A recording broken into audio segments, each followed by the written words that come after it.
listening to Season 1 of the Get Started podcast, the podcast show set to reveal fintech's brightest founders.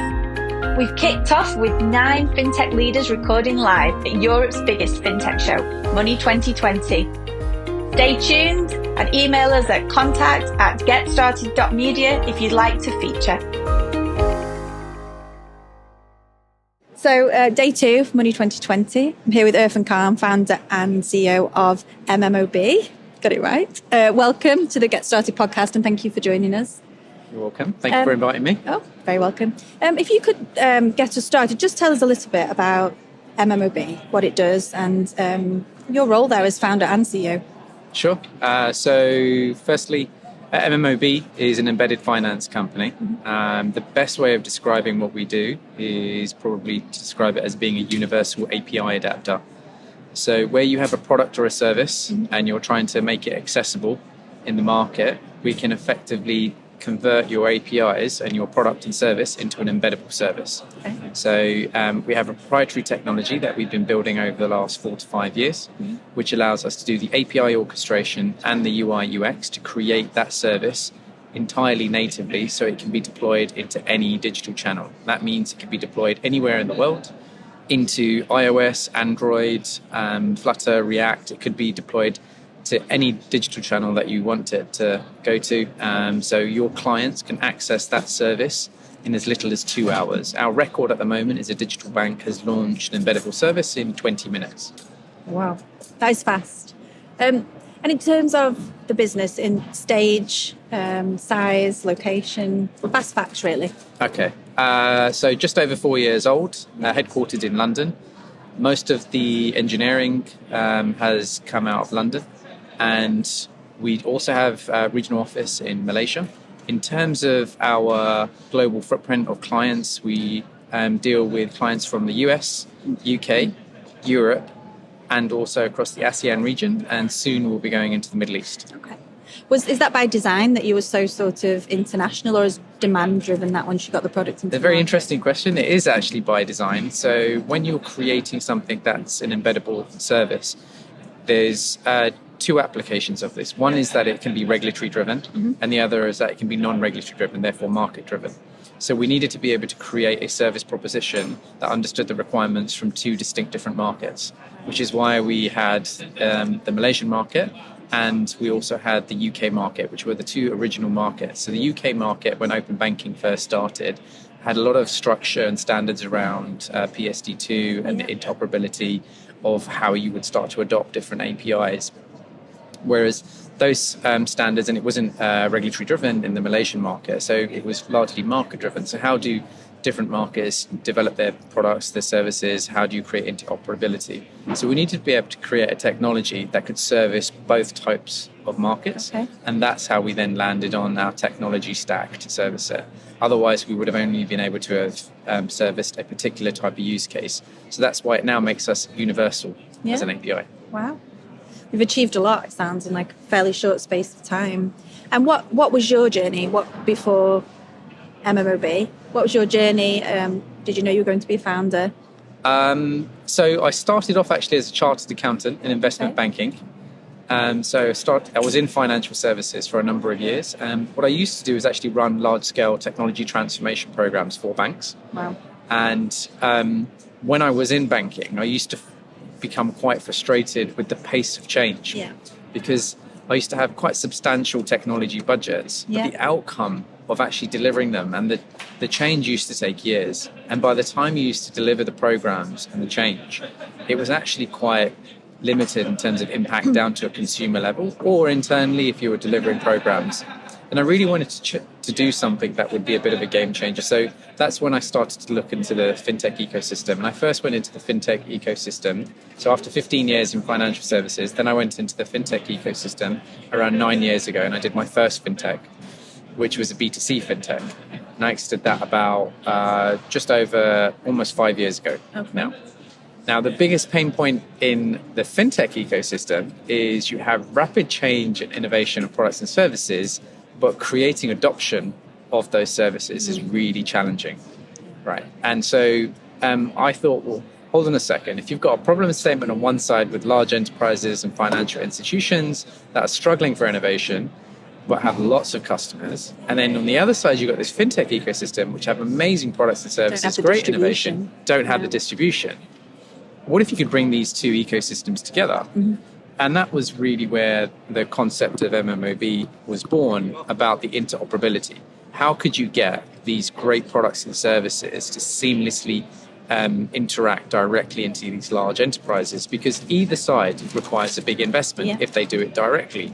So what if you were able to create an embeddable technology that sat there, and that's essentially what ended up going away and creating? I think it's a really interesting way to hear you describe it, because we're definitely hearing frustration on both sides. Still that I know I do some work with Rise at Barclays, and if you talk to them, they'll say we want to innovate, but by the time they bring on partners, by the time they integrate fintech into their product offering, it's dampened down so much that it ends up almost just being like a partnership. There's not actually the tech integration isn't there. So it's interesting to hear that was your vision.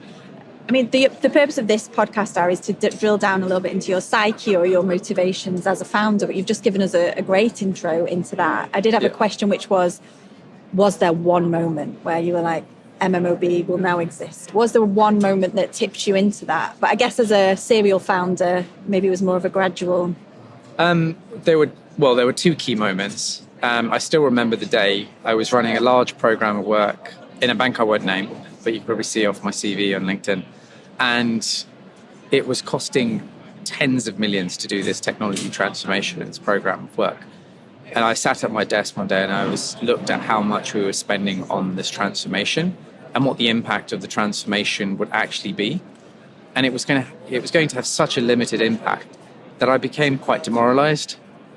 And I just didn't feel as though I was able to demonstrate the true value proposition of where concentrated effort of technology could take. So at that moment, I knew that my intentions and innovation weren't necessarily going to be just in banking. No. So it needed to go outside of banking. And then there was the moment when I was the founder and the CEO of my previous fintech, when I realized, hold on a second, it doesn't matter how amazing this product proposition is. In order to get real scale, you really need to have this adopted into different digital channels that have a large number of customers. And that's really the two pivot points for me. It was like, okay, right, now I need to do something about this.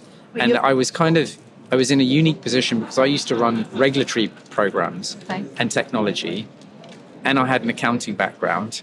So I could run technology, understood data, understood regulation, understood transformation in enterprises.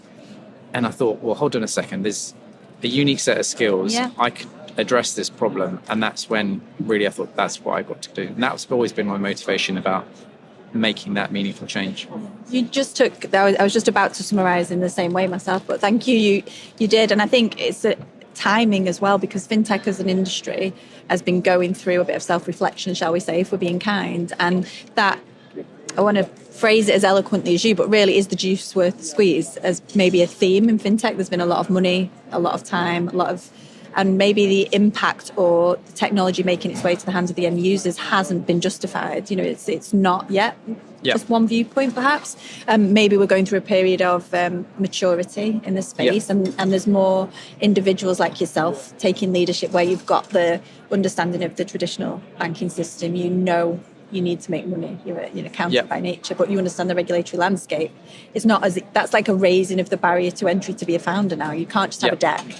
I think that's a positive, and I think recognizing your own skills and that you can bring something like that to an important market must feel good. It does, yeah. I mean, when you were just describing it, there's three kind of key factors when you're delivering anything: it's time, cost, and quality. And I think by delivering it through embedded technology, you can address the time and the cost. The quality stays the same, right? So, and if you can reduce the time to market and you can reduce the cost, then it addresses exactly that point, because you can start to rapidly get these services out there, test them very quickly, and we can see whether there's adoption. rather than spending tens of millions for an idea or a concept before you start to realize. So, and that's where I think naturally the market will start to go, where people will want to access products and services very quickly, take it out to market and say, okay, whether or not there's adoption there. If there's no adoption there, they can iterate and adapt the product proposition. Taking you ever so slightly off script, but just because I'm curious, do you think that there's been a lack of attention on actual adoption? There's been a focus on innovation, a focus on getting funding. Yeah. And then maybe the eye off the ball in terms of actual, do people want this? Is it going to get adopted? Is it going to be used by businesses or consumers? Yeah, I don't know. I don't think it's to do with a lack of attention. I believe it's a misinterpretation. So there's a school of thought that generally goes across the product and the engineering community in fintech that think if they're API first and if they've created their products with superly designed APIs, documentation on their developer portals, that customers will come and adopt. And if you build it, they will come. Exactly. Yeah. And that concept just doesn't exist. Right. The reality is that there's more and more products that are being created every single day that are out there that you're competing with. Yeah. The time and attention that you need for someone else to go away and invest, even if it's a few days or a few weeks to try and implement or play around with your APIs, just doesn't exist, right? The market is becoming completely saturated with these services. So if you want to make your service proposition really front of mind for them, then you have to make it highly consumable. And naturally, where the market's eventually going to is modularizing products and services. So you can literally download it, play with it, and then decide whether or not you truly want to integrate with it. And that's where embedded finance is coming in. And I think what we are seeing now is more and more of our clients understand that. Yeah. Because they've already had a cycle where they've gone through, maybe for the last 24 months, trying to take out to market their API first strategy. And they've realized, hold on a second, actually they've got a number of client personas that don't necessarily want to build the service, but actually they do want to just be able to take an embeddable one, trial it out, and maybe then they might then start adopting the service, and maybe then they might want to build directly. So it changes the way that customers can adopt a service is by actually making it truly embeddable. Mm-hmm.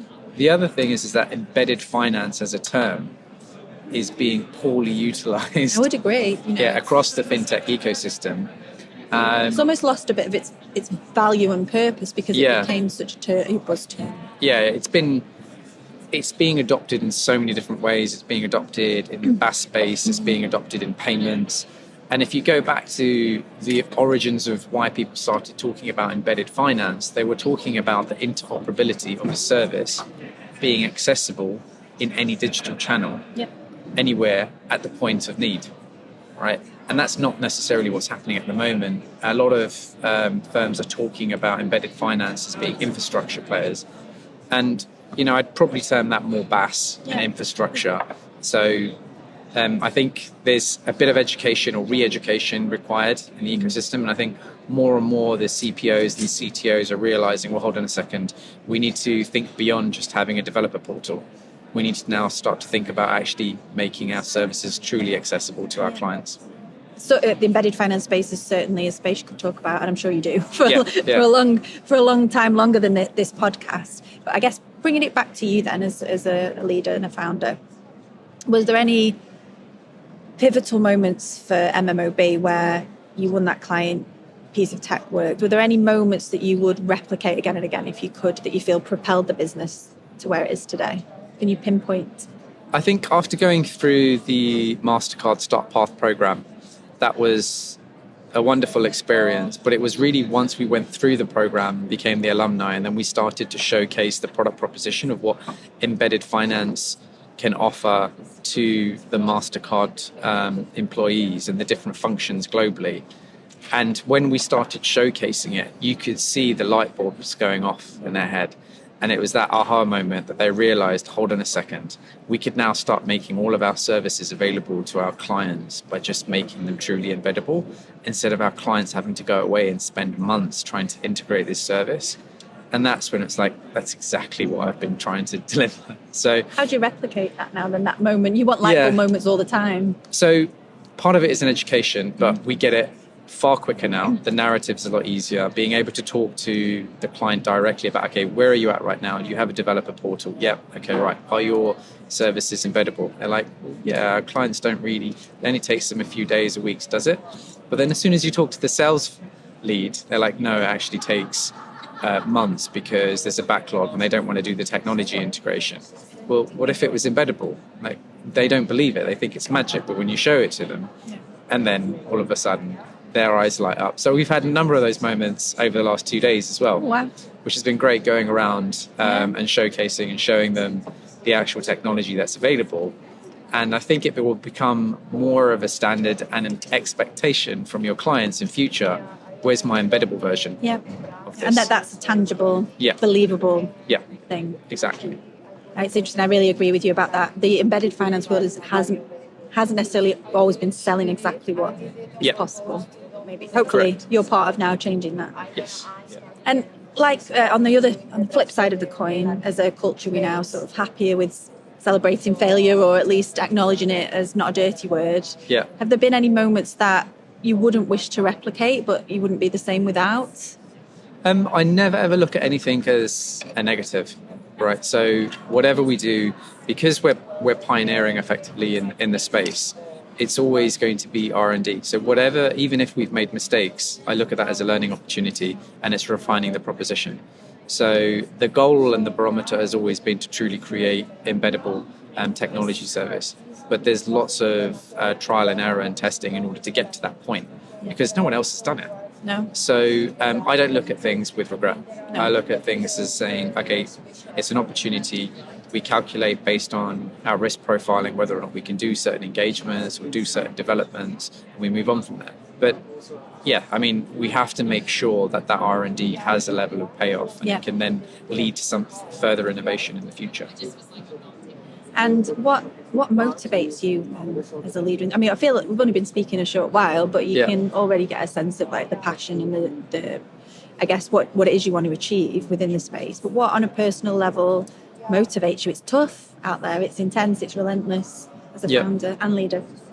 I think seeing the moment that you start to get adoption from large enterprises, because that's where the story all began. Like I started I worked in some of the largest financial institutions in the world, and seeing them using your technology, it's the most satisfying experience ever. Yeah. Knowing had I never have left financial services, that would never have happened.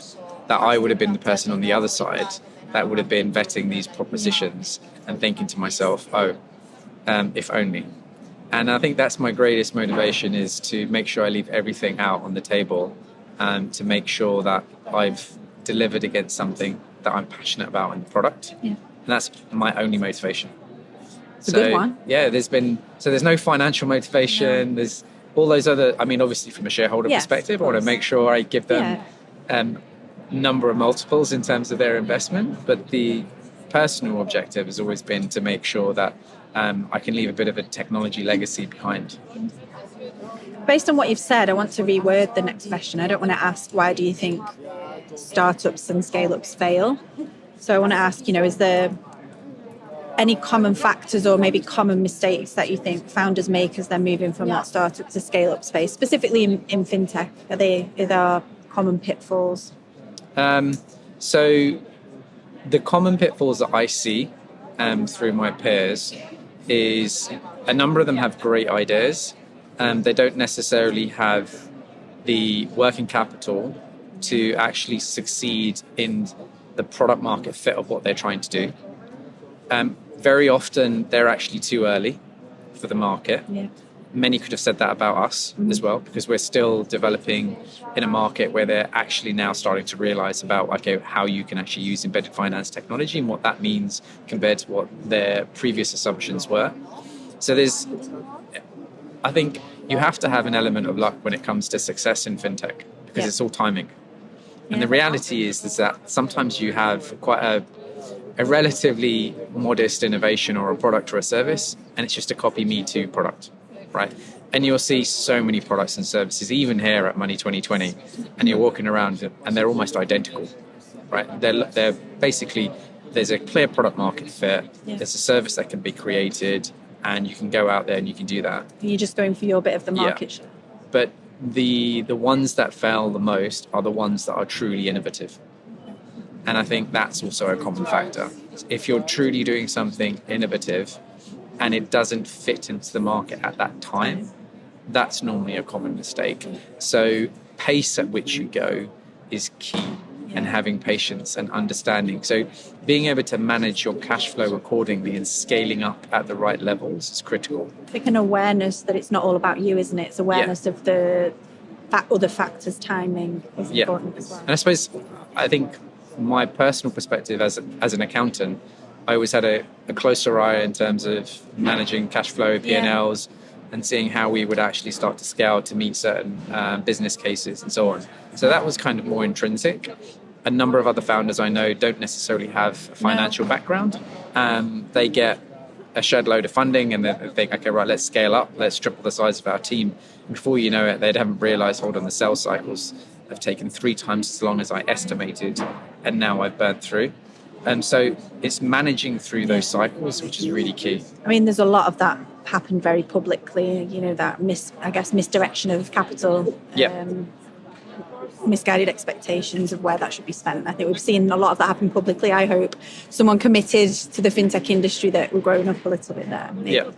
Yeah. And in terms of just final question then, you mentioned timing is really important. Is there anything that you see on the horizon for us as a global human race that's going to impact fintech, or that fintech's going to impact that we're not talking about yet, or maybe that we are still talking about but not enough? I think we are talking about it, and I think we're aware of what's happening in the landscape. So I think over the next sort of 10 to 15 years, financial services will truly be interoperable, and they will be accessible via channels that you wouldn't necessarily be aware of. So you won't necessarily need to go to a bank or be banked in order to make financial transactions and decisions or custodianship of your financial money. We see the fluidity of e-wallets and how now financial services are being adopted into e-commerce and to lifestyle applications and channels.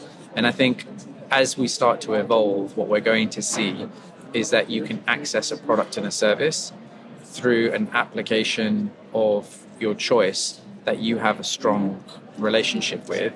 But the most important factor is that there's a very strong data stewardship, right? And if there is a trustworthy entity that has that, then they will probably own your relationship with managing your finances, your data, and how you then go about your relationship with interacting with products and services. And all of that is going to stem from embedded finance. Yeah. I had another question, but I think I'm going to let you leave it on that point, because that's a strong finish for a founder of an embedded finance-based business. Just one question then about this event. We're at Money2020. Yeah. It's a showcase. We've got big stands, small stands, big brands, new brands. How does it, as a founder, what do you think about events like this and the role they play in the sector? I think they are critical for a number of factors. So for me, it's one place you can come to and meet key decision makers for a number of clients and people that you're looking to engage with, number one. Number two, in terms of seeing what's happening in the technology landscape and what's happening in the competition, what's happening in the future, but what's happening in slightly different markets, because you have people from all over the globe coming here, presenting different ideas, how they're tackling certain problem statements. And that's always my first question whenever I'm going up, is what problem statement are you solving and what's your pain point? And based on that, you can really start to understand what they're doing with their proposition, and you start to join the dots. And then if you go and talk to another proposition that may be in a different market, they're addressing something slightly different. So it's really starting to give you a landscape on how technology is addressing in different areas. Yeah. And thirdly, for me, it's really around the content, particularly at Money2020. Yeah. The quality of the content is they're rigorous. Is very impressive. It is. And from that, you can really start to understand where you need to be looking in the future, and it's pretty much your one-stop shop of doing your competitive landscape and your SWOT analysis all in one place. Yeah, it is. I mean, and other founders that we've spoken to, and there's a few marketing leaders as well. They're like, this is the only one we're going to do this year. Yeah. Because it's the creme de la creme and it's the content and everyone's here. Yeah, exactly. This is one of the only ones that we're going to this year as well. Well, I'm glad to have caught you at it, and thanks for sharing so much. I feel like I could have spoken to you for another couple of hours, but I know you don't have that time. So it's been a real pleasure. Thank you so much. Great. Thank you for having me. You're welcome. You've been listening to Get Started Podcast, the podcast show set to reveal fintech's brightest founders, brought to you by Communications House for Entrepreneurs Started. To take part, email contact@getstarted.media or WhatsApp us on +44 7822 01 8863.